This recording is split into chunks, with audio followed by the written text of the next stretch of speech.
खरीपाच्या पेरणीपूर्वी शेतकऱ्याची अडचण होऊ नये आणि खत खरेदीसाठी त्यांना त्रास होऊ नये यासाठी केंद्र सरकारनं एक पायलट प्रोजेक्ट हाती घेतला आहे, ज्यामध्ये महाराष्ट्रातल्या संभाजीनगर आणि कोल्हापूर या दोन जिल्ह्याचा समावेश आहे। या दोन जिल्ह्यातील शेतकऱ्यांना एका ॲप्लिकेशनद्वारे खताची मागणी करायची आहे आणि त्याद्वारे त्याचा पुरवठा केला जाईल, अशी ती सगळी सिस्टीम आहे।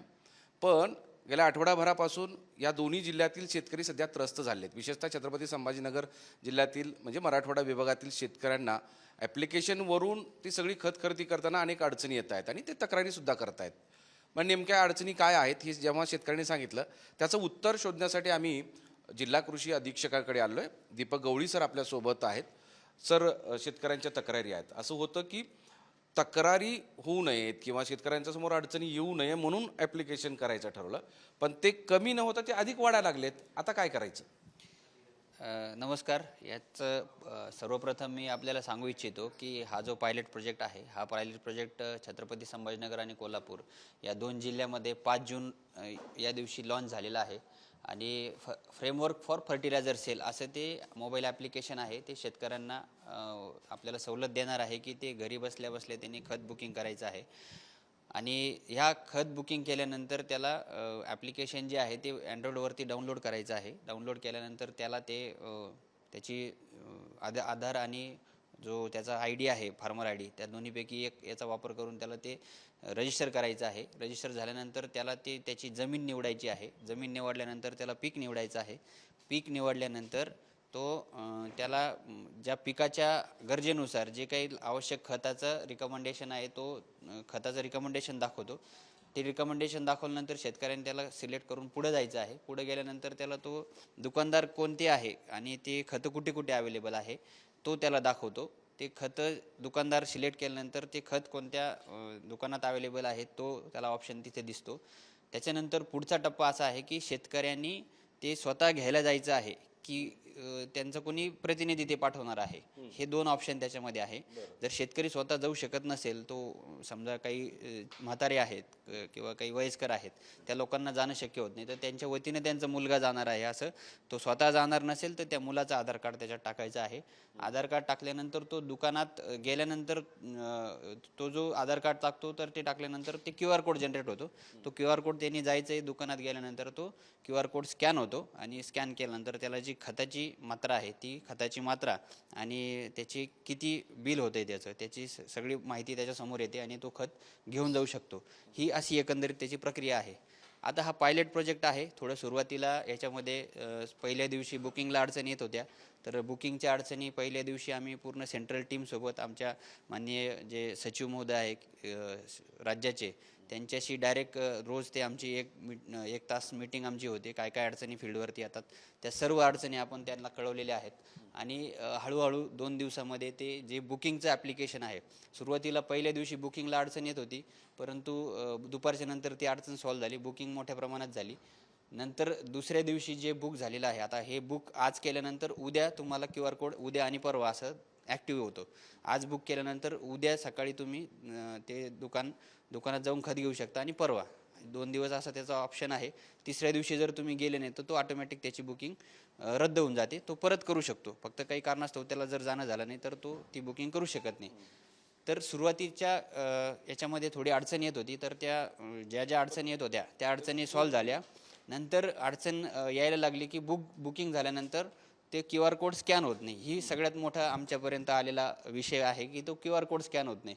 तर त्याच्यामध्ये पण आमच्याकडे 2-3 वेगवेगळ्या कंपन्याचे मशीन्स आपण खाली लोकांना दिलेले आहेत, तर त्याच्यामध्ये एका कंपनीचं थोडासा प्रॉब्लेम येत होता, तर तो प्रॉब्लेमसुद्धा आज दुपारपर्यंत सॉल्व्ह होईल असं आम्हाला वरिष्ठ स्तरावरून सांगण्यात आलेलं आहे।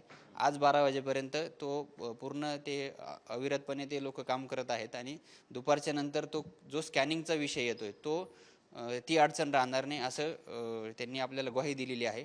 आणि दुसरी एक महत्त्वाची अडचण याच्यात होती की एका तालुक्यातल्या शेतकऱ्याला दुसऱ्या तालुक्यात बुकिंग करता येत नव्हतं, तर ते सुद्धा बुकिंगचं त्यांनी आता जिल्हा लेवलला ते उपलब्ध करून दिलेलं आहे। म्हणजे असं होतं की जे बॉर्डरचे गाव आहेत तालुक्याच्या, तर ते एका तालुक्यातला शेतकरी दुसऱ्या तालुक्यात जात होता, तर ते अवेलेबल नव्हतं, तर ते पण आता अवेलेबल करून दिलेलं आहे।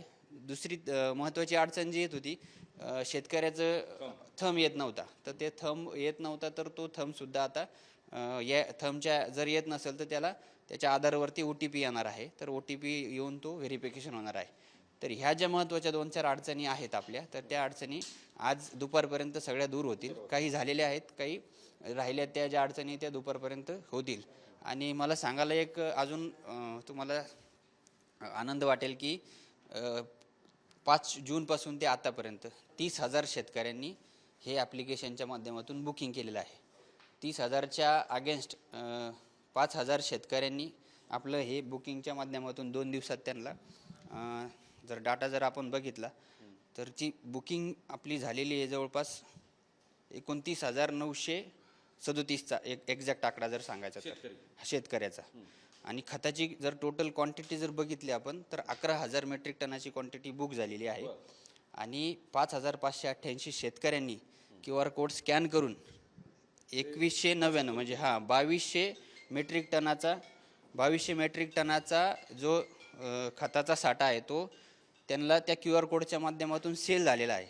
आणि आज ॲक्टिव्ह जो आहे आज शेतकरी घेऊ शकतो तो 13,435 एवढा शेतकरी आज खत घेऊ शकतो. एकच मिनटं द्या फक्त मला. 5,300 मेट्रिक टनाची क्वांटिटी आहे. एवढ्या शेतकऱ्यापर्यंत तो म्हणजे आज तो घेऊ शकतो.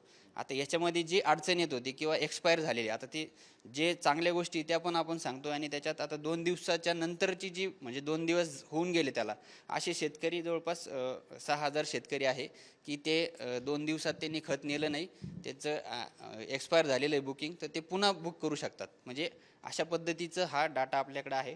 आणि जे अडचण येत होती ते काही ठिकाणी अडचण येत आहे मान्य आहे, परंतु त्या अडचणी लवकरात लवकर आपण दूर करण्याचा प्रयत्न करतोय. बरोबर. तुम्ही अडचणी शेतकऱ्यांनी जे सांगितल्या त्या तुम्ही परत सांगितले, त्याचं समाधान कसं होईल किंवा ती अडचण दूर कशी होईल असे प्रयत्न करतात. पण असंही कळतंय की आता यामुळं शेतकरी तुमच्या कार्यालयापर्यंत आंदोलनासाठी येत आहेत. मग आंदोलनासाठी येण्याची वेळ शेतकऱ्यांवर येते. ह्याच्यात थोडंसं नवीन गोष्टी ज्या येतात तर नवीन गोष्टींचा काही लोक स्वागत करतात. काही लोकांना थोडंसं तो नवीन बदल जो आहे तो बदल आपण स्वीकारत असताना थोड्या अडचणी जातातच. तरी शेतकरी आले तर त्यांचं स्वागतच आहे. आम्ही शेतकऱ्यांसाठीच इथं बसलेलो आहे. परंतु शेतकऱ्यांना माझं आव्हान राहील की आपण संयम राखा. जर आज नाही झालं तर उद्या आपण पूर्ण प्रयत्न, सगळी टीम आमची, जे तालुका स्तरावरची यंत्रणा आहे, जिल्हा स्तरावरची यंत्रणा आहे, वरची आमची वरिष्ठ यंत्रणा जी आहे ती पूर्ण अविरतपणे याच्यावरती काम करते आहे. आणि तुमच्या अडचणी येत आहे आम्हाला 100% आम्हाला ह्या गोष्टी ज्ञात आहे. तर आमचं तुम्हाला आव्हान राहील की आम्हाला थोडं 1-2 दिवस सहकार्य करा. चांगल्या पद्धतीचं हे ॲप्लिकेशन आहे, हे तुमच्या फायद्यासाठीच आहे. ज्यावेळेस आपण वापरायला सुरुवात करतो त्याच्या अडचणी आपण दूर होतात. जसं की आपण सोशल मीडिया वापरतो. सर, साहजिक आहे. एक शेवटचा प्रश्न विचारतो की ग्रामीण भागातल्या शेतकऱ्यांना, सगळ्याच शेतकऱ्यांना ते टेक्नोसेवी असतात असं नाही, त्यांच्याकडे त्यांची मुलं एज्युकेटेड असतात असं नाही, किंवा मुलं जरी एज्युकेटेड असली तर ती त्यांच्याजवळ राहतात असं नाही. अनेक ठिकाणी इंटरनेट 2G 3G सुद्धा उपलब्ध होत नसतं. अनेक जणांकडे तो ॲप्लिकेशन असलेला मोबाईल, अँड्रॉईड मोबाईलसुद्धा नसतो. या पण अडचणी आहेत. या अडचणी जर असतील तर काय केलं पाहिजे? अशा जर अडचणी असतील तर आता इंटरनेटचा विषय असेल तर थोडासा आपल्याला इंटरनेटमध्येच यावं लागेल, त्याच्याशिवाय ते होणार नाही. दुसरी गोष्ट, ज्याच्याकडे मोबाईल साधा आहे, साध्या मोबाईलचा आहे, तर आज रोजी मोबाईलचं जर आपण जाळं बघितलं तर घरात कोणाकडे तरी आपला मोबाईल, याचा मोबाईल आहेच, अँड्रॉईड मोबाईल आहे. नसेल तुमच्याकडे तर तुमच्या मित्राकडे अँड्रॉईड मोबाईल आहे, त्याचं बुक केल्यानंतर तुम्ही त्याचं लॉगआउट करून त्याच्या मोबाईलवरून सुद्धा बुक करू शकतात. त्यामुळे ती सुविधा त्याच्यात उपलब्ध करून दिलेली आहे. आणि तिसरी गोष्ट, प्रत्येक गावामध्ये आमचे जे कर्मचारी आहे, फील्ड लेवलचा कर्मचारी आहे, माननीय जिल्हाधिकारी यांनी सुद्धा सर्व यंत्रणेला आदेश दिलेले आहे. त्याच्यात ग्रामविकासची यंत्रणा आहे, तलाठी, महसूलचे, गाव लेवलचे जे अधिकारी आहेत त्यांना सुद्धा या तुम्ही या मोहिमेमध्ये शेतकऱ्यांना मदत करा, प्रशिक्षित करा, या संदर्भात त्यांना सुद्धा दिलेलं आहे. आणि कृषी विभागाच्या मार्फत जे आमची गाव लेवलची सगळी यंत्रणा आहे, गावागावात जाऊन दौंड्या देणं, त्यांचं शेतकऱ्यांचं प्रशिक्षण घेणं, या सर्व बाबी आपण मागील 15 दिवसापासून सातत्याने सुरू आहे. तरीसुद्धा काही शेतकऱ्यांपर्यंत कधी पोहोचणं होत नाही. काही शेतकरी दूरवरती राहतात, त्या लोकांपर्यंत आमची यंत्रणा कधी पोहोचू शकत नाही. परंतु खत घ्यायला तो शेतकरी दुकानावर येतो, तर त्या दुकानदाराचं सुद्धा आपण मोठ्या प्रमाणात ट्रेनिंग करून घेतलेलं आहे. त्या दुकानावरती पण चार्ट आपण चिटकवलेले आहेत की कशा पद्धतीनं तुम्ही बुकिंग करायचं आहे आणि कशा पद्धतीनं तुम्ही पुढे जायचं आहे. तर त्या दुकानदारांना सुद्धा प्रशिक्षित केलेलं आहे. तर ही सगळी आमची तालुकास्तरीय गावस्तरीय यंत्रणासुद्धा शेतकऱ्याच्या मदतीला तिथं उपलब्ध आहे. आणि त्या लोकांनी जर काही ठिकाणी जर अडचणी येत असतील तर आम्ही हेल्पलाईन नंबरसुद्धा चालू केलेले आहेत. प्रत्येक तालुक्यातून 2-2 अधिकाऱ्याचे नंबर दिलेले आहेत. मोठ्या प्रमाणावरती आमचे अधिकारीसुद्धा दिवसातून 300-300, 400-400 कॉल त्यांचे 5 तारखेपासून होत आहेत. आता मलासुद्धा कॉल येतात, तर दिवसातून 150-200 कॉल मी पण अटेंड करतो आहे. तर जे अडचणी जे आहेत त्या अडचणीचा आपण सामना करत जातो आहे. आणि 30,000 बुकिंग झालं, याचं फलित म्हणजे हे कशाचं फलित येतं तर ते आपण शेतकऱ्यांपर्यंत पोहोचलेलं आहे, याचंच ते फलित आहे एवढ्या कमी कालावधीमध्ये. हां, धन्यवाद. म्हणजे एक गोष्ट ग्रामीण भागात बोलली जाते की असून अडचण नसून खोळंबा. पूर्वी असं होतं की खतं मिळत नाहीत, ते दिले जात नाहीत, अशा तक्रारी होत्या. त्या शेतकऱ्यांची फसवणूक केली जाते, त्यांची अडवणूक केली जाते, अशा तक्रारी होत्या. त्या तक्रारी दूर व्हाव्यात आणि शेतकऱ्यांना सुलभपणे खत मिळावं असं एक प्लॅन कृषी विभागाच्या वतीनं होतं, म्हणून ते ॲप्लिकेशन आणलं गेलं होतं. पण ते ॲप्लिकेशन अडचणीचं ठरतं आहे आणि नेमक्या अडचणी काय आहेत ते आता कृषी अधिकाऱ्यांनी सांगितलेलं आहे आणि ती अडचण लवकरात लवकर दूर होईल असंही त्यांचं म्हणणं आहे. त्यामुळं थोडे दिवस म्हणजे पेरणीपूर्वी शेतकऱ्यांना खत मिळेल असं वेळ आहे, तोपर्यंत थोडं संयम ठेवावा, म्हणजे खत आरामात मिळून जाईल असं त्यांचं म्हणणं आहे. मोहम्मद इरफानचं माधव सावरगावे, साम TV, छत्रपती संभाजीनगर. देश विदेशातील प्रत्येक घडामोडींचे लाईव्ह अपडेट मिळवण्यासाठी आता साम टीव्हीच्या सर्व सोशल मीडिया प्लॅटफॉर्मला लाईक, फॉलो आणि सबस्क्राईब करा. तसंच सर्व नोटिफिकेशनसाठी बेल आयकॉन प्रेस करायला विसरू नका.